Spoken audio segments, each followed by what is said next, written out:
हम प्रभु परमेश्वर को धन्यवाद देंगे आज की सुबह के लिए। आज के दिन की शुरुआत प्रभु के वचन के साथ आप सभी का आज की सुबह स्वागत है इस डिवोशन में। आप सभी का वेलकम। प्रभु आप सबको बहुत आशीष दे और प्रभु का हाथ आपके साथ दिन भर बना रहे, यही हमारी दुआ है। और रोज़ हम आपके लिए दुआ कर रहे हैं और ये दुआ लगती है, ये दुआ दिखती नहीं है लेकिन लगती है। हम यहाँ से जयपुर से आप सभी के लिए दुआ करते हैं और जिन भाई बहनों के लिए प्रार्थना की गई है परमेश्वर ने उनको चंगाई भी दी है और प्रभु का एक दया का हाथ उनके साथ बना रहता है। हम जैसा कि यीशु मसीह के उन आश्चर्य कर्मों को देख रहे हैं जो उन्होंने इस पृथ्वी पर रह के किए। आज एक और आश्चर्य कर्म, मंदिर का कर। यहूदी समाज में ये प्रथा थी कि मंदिर का भी कर देना पड़ता था। मंदिर में जाने के लिए और मंदिर में सेवा टहल करने के लिए जो कर था, जो रोमी सरकार ने और यहूदी समाज की ओर से रखा गया था, उसको पूरा करना था। मंदिर का कर कैसे चुकाया जाएगा? चेले साथ थे। यीशु मसीह कोई काम नहीं कर रहा था कि कोई काम करके उसको पैसा मिल रहा है, लेकिन उस कर को चुकाना है। और इस बात को आज हम देखने का प्रयास करेंगे कि कैसे उस कर को चुकाया। मत्ती उसका 17 अध्याय, मैथ्यू चैप्टर 17 वर्सेस 24 to 27, 24 से 27 तक इस प्रकार लिखा है। मंदिर का कर चुकाया जाना। जब वे कफरनहूम पहुंचे तो मंदिर का कर लेने वालों ने पतरस के पास आकर पूछा, क्या तुम्हारा गुरु मंदिर का कर नहीं देता? उसने कहा, हाँ देता है। तब वे घर में आया तो यीशु ने उसके पूछने से पहले ही उससे कहा, हे शिमोन, तू क्या सोचता है? पृथ्वी के राजा महसूल या कर किन से लेते हैं, अपने पुत्रों से या परायों से? पतरस ने उससे कहा, परायों से। यीशु ने उससे कहा, तो पुत्र बच गए, तो भी इसलिए कि हम उन्हें ठोकर ना खिलाएं। तो झील के किनारे जाकर बंसी डाल और जो मछली पहले निकली उसे ले, उसका मुंह खोलना, खोलने पर तुझे एक सिक्का मिलेगा। उसी को लेकर मेरे और अपने बदले उन्हें कर देना। परमेश्वर अपने इस वचन के पढ़े और सुने जाने पर आशीष दे। आमीन। दुआ करेंगे। प्रियो प्रभु जी, हम आपके हृदय से आभारी हैं आज के सुंदर दिन के लिए। पिता, जो सुंदर दिन आपके द्वारा हमें मिला है प्रभु जी, हम बड़े दीनता नम्रता के साथ आपके चरणों में आते हैं। पिता, हम आपको धन्यवाद देते हैं, आपकी स्तुति करते हैं। आपका वचन कहता है, जो इस पृथ्वी पर दीन होगा वो इस पृथ्वी का अधिकारी होगा। दीनता नम्रता हमारे जीवन में आएगी तो प्रभु हमें बहुत ऊंचाई पर ले जाएगा। हम आपको धन्यवाद देते हैं आज के इस दिन के लिए। इस दिन की शुरुआत हम आपके वचन से करें। इस दिन के लिए प्रभु हम आपसे आशीष को मांगते हैं। इस दिन के लिए पिता परमेश्वर अपने सारे भाई बहनों को आपके पवित्र सिंहासन के सम्मुख लाते हैं और यहाँ से प्रभु यीशु के नाम से आपकी आशीष को भेजते हैं, आपकी आत्मा को भेजते हैं, आपकी सामर्थ को भेजते हैं, आपकी शक्ति को भेजते हैं। पिता, हम पर दया कर, हम पर अनुग्रह कर, आपके अनुग्रह की दृष्टि हम पर बनी रहे, ताकि परमेश्वर हम आपकी महिमा कारण बन सके और जो आपकी योजना है, जो आपकी इच्छा प्रभु जी हमारे जीवन से पूरी की जाए। हे दयालु, हे सामर्थी, हे विश्वास के योग्य परमेश्वर, हम आपके चरणों में आकर प्रार्थना करते हैं, हमारे सारे भाई बहनों पर उत्तम से उत्तम आशीष दे। आज का दिन आशीष में बने, आज के दिन में प्रभु आपकी महिमा हो सके और जो आपकी योजना है उसको हम पूरा होता देख सके। पिता परमेश्वर, हम धन्यवादित हैं कि आप हमें हमारा मार्गदर्शन करते हैं। इस पृथ्वी पर रहते हुए ईमानदारी से सच्चाई को पकड़ते हुए, सच्चाई को लेते हुए कैसे हम अपने जीवन को व्यतीत करें।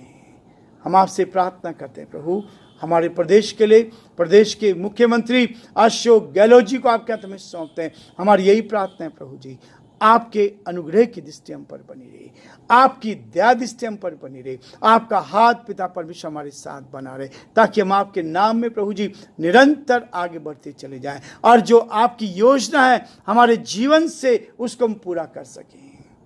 ये परमेश्वर हमारी प्रार्थना है, आपका हाथ चाहते हैं, आपकी सुरक्षा चाहते हैं, आपकी निकटता चाहते हैं, ताकि जीवन में और आगे बढ़ते जाएं और आपकी महिमा कान बन सकें। हमारे देश के लिए प्रार्थना करते हैं, देश के राष्ट्रपति के लिए, प्रधानमंत्री पर भी आपकी आशीष चाहते हैं। इस डिवोशन पर आपकी आशीष चाहते हैं प्रभु, इस डिवोशन को अपने हाथों में ले, जो भाई बहन इसको सुनते हैं वो आशीष को प्राप्त कर सके, उनकी समस्याओं का समाधान हो सके और वो आपकी महिमा को देख पाएं। सारी महिमा आपको देते हुए इस विनती को अपने प्रभु अपने धार करता यीशु मसीह के नाम से मांगते हैं, आमीन।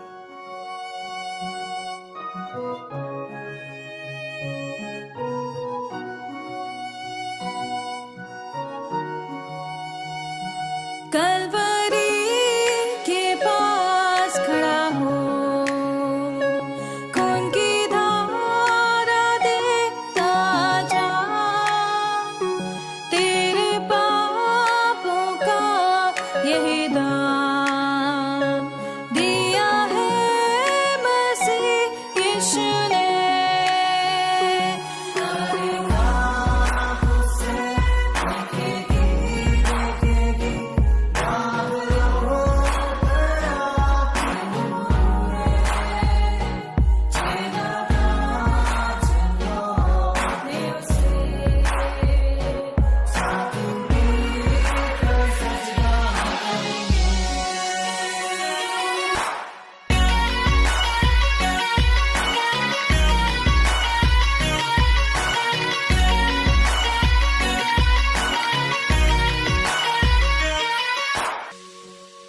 ये हुआ सब तेरे लिए, तूने भी उसे छेड़ा था,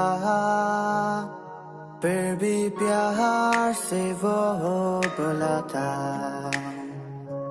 जाता क्यों नहीं तू उसके पास, फिर भी प्यार से वो बुलाता, जाता क्यों नहीं तू उसके पास।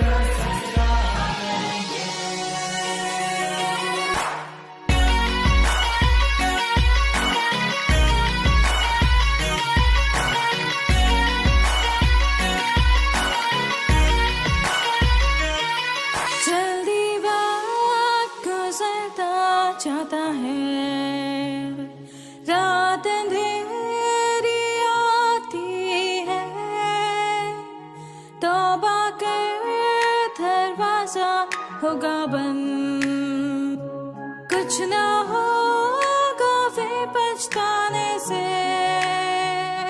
तौबा कर दरवाजा होगा बंद, कुछ ना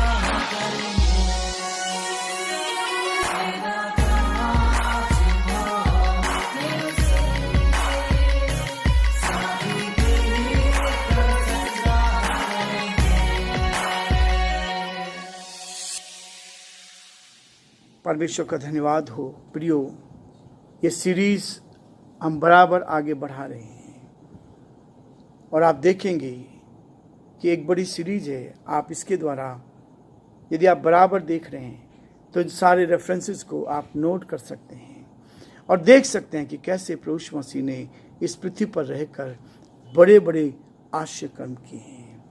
आज जो आश्चर्य कर्म है, मंदिर के कर को देना। आज हम इस संसार में हैं, हमें भी टैक्स देना पड़ता है। रोड पे चल रहे हैं, उसका टैक्स देना पड़ता है। हर चीज का टैक्स है और उस टैक्स से क्या होता है? सरकार चलती है, सरकारें चलती है, सरकार के काम होते हैं और जो जनता के काम है वो उस टैक्स के द्वारा किए जाते हैं। उस जमाने में भी ये टैक्स देने की प्रथा थी, ये कर देने की प्रथा थी और उसी कर को देने के लिए जब मंदिर के कर लेने वालों ने यीशु मसीह के चेले पतरस से कहा कि क्या तुम्हारा गुरु मंदिर का कर नहीं देता? उसने उत्तर दिया, प्रभु यीशु मसीह ने हमें सिखाया है कि जो कानून है उसको कानून की तरह मानना है। जो सरकार के कानून है, जो नियम है, जो कानून बने हैं, उनको पूरा करना। हम लोग ईमानदारी से अपना टैक्स सरकार को देते हैं। ईमानदारी से जो ठहराया गया है उसको ईमानदारी से बनकर उस टैक्स को देते हैं। और यही है हमारे जीवन की महत्वपूर्ण योजना जो प्रभु यीशु मसीह ने सिखाया है। जब उसने दिया तो हमें भी कर देना है, उसने दिया तो हमें भी टैक्स देना है। और इसलिए यीशु मसीह ने टैक्स देने के लिए इस बात को कहा है, हम अपना टैक्स दें ताकि देश का संचालन हो, बहुत सारे लोगों के लिए रोजगार तैयार हो सके, बहुत सारे लोगों को आशीष मिल सके। इसलिए कभी भी कर की चोरी नहीं करनी चाहिए। टैक्स की चोरी हम करते हैं तो वैसा ही निकल जाता है। प्रियो, आज आपको ये सजेशन देना चाहता हूं, जैसे यीशु मसीह ने कहा, टैक्स देना हमारे लिए बहुत ही महत्वपूर्ण है और ये इस बात को दर्शाता है। बाइबल में हर चीज का आंसर है। आप कितनी भी दुविधा में हो, आप कितनी भी समस्या में हो, सबका समाधान इस बाइबल के अंदर पाया जाता है। और बाइबल का BIBLE इसका जो अर्थ होता है, B का मतलब है बेसिक, I का मतलब है इंस्ट्रक्शन, बिफोर लीव अर्थ। इस पृथ्वी को छोड़ने से पहले बेसिक इंस्ट्रक्शन हमारे सामने रखे गए हैं इस बाइबल में, इसलिए इसका नाम दिया गया BIBLE। और जो कुछ इसमें लिखा है, आप उसको मानने की कोशिश करते हैं, बहुत अच्छी बात है। चोरी नहीं करना, बेईमानी नहीं करना, किसी का बुरा नहीं करना, अपने शत्रु से प्यार करना, ये कोई बुरी बात नहीं है। ये बातें परमेश्वर के वचन में बताए गए और यदि आप इनको मानते हैं तो एक अच्छे धार्मिक व्यक्ति बनते हैं। धार्मिकता का जीवन आप जीते हैं, आप धार्मिकता के साथ चलते हैं। किसी का बुरा आप नहीं करेंगे, सबका भला करने की कोशिश करेंगे। जो आपका बुरा कर रहे हैं उनका भी आप भला करेंगे। ये चीज स्पष्ट की गई है। और इसलिए यीशु मसीह ने कहा, उसके चेले पतरस से कहा, क्या तुम्हारा गुरु मंदिर का कर नहीं देता? उसने कहा हाँ देता है। उसने कहा हाँ देता है। जब वह घर में आया तो यीशु ने उससे पूछने से पहले ही उससे कहा। देखिए, प्रभु पहले से जानता था, लोगों से बात हुई, मंदिर में जो कर ले रहे थे, जिस मंदिर में यीशु जाया करता था, तो उन्होंने पूछा क्या तुम्हारा गुरु भी ऐसा करता है? कई बार परखने के लिए देखा कि क्या ये देता है नहीं देता। इसलिए उसने हमें सिखाया है। और आज इस वचन में लिखा गया है, ये बाइबल 1600 वर्षों में लिखी गई। इस बाइबल के 2 पार्ट हैं, एक पुराना नियम है, एक नया नियम है। पुराना नियम 1500 वर्षों में लिखा गया और नया नियम 100 वर्षों में लिखा गया। 1600 वर्षों में ये बाइबल लिखी गई। प्रियो, ये है जो महत्वपूर्ण है, ये है जो इसमें जो लिखा है, बेसिक इंस्ट्रक्शंस हैं। बेसिक इंस्ट्रक्शन बिफोर लीव अर्थ। इस पृथ्वी से जाने से पहले वो बेसिक चीजों को हम सीख जाएं, उन बेसिक चीजों को लेकर अपने जीवन में अप्लाई कर ले, तब स्वर्ग में क्या होगा, हम आनंद बनाएंगे। संसार में प्रभु हमें आनंदित जीवन देना चाहता है। इसलिए उसने अपने चेले से कहा, हे शिमोन, पतरस से कहा, तू क्या सोचता है, पृथ्वी के राजा महसूल या कर किन के लिए लेते हैं? एक प्रश्न यीशु मसीह ने अपने चेले से कहा, पूछा उससे, अपने पुत्रों से या परायों से? पतरस ने उत्तर दिया कि परायों से लेते हैं, कर दूसरों से लिया जाता है। और तब यीशु ने उससे कहा, जो पुत्र तो पुत्र बच गए हैं। यीशु ने उससे कहा, तो पुत्र बच गए तो भी इसलिए कि हम उन्हें ठोकर ना खिलाएं।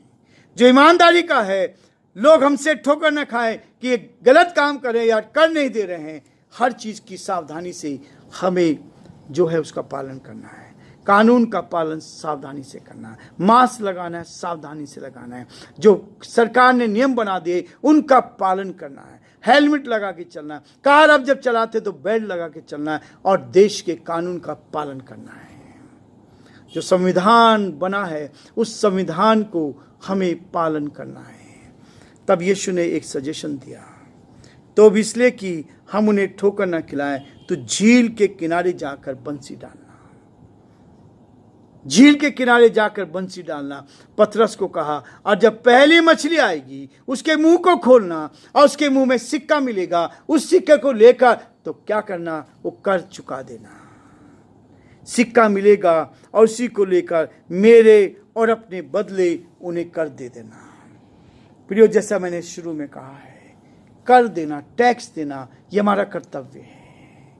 हमें सावधान रहना है। हमने अपने जीवन में हमेशा सरकार को जो टैक्स देना वो दिया, ईमानदारी के साथ, सच्चाई के साथ। और यही है ईमानदारी। हम कर की चोरी ना करें। चोरी के लिए बाइबल मना करती है। टैक्स देना जरूरी है। इसलिए प्रभु चाहता है, अपने चेलों को सिखाया और आज हमें भी सिखाता है, जो कुछ सरकार का सरकार को देना चाहिए और जो परमेश्वर का है, जो ईश्वर का ईश्वर को देना चाहिए। प्रभु आप सबको बहुत आशीष दे और प्रभु का हाथ आप सब पर बना रहे ताकि आप आगे बढ़ते जाएं।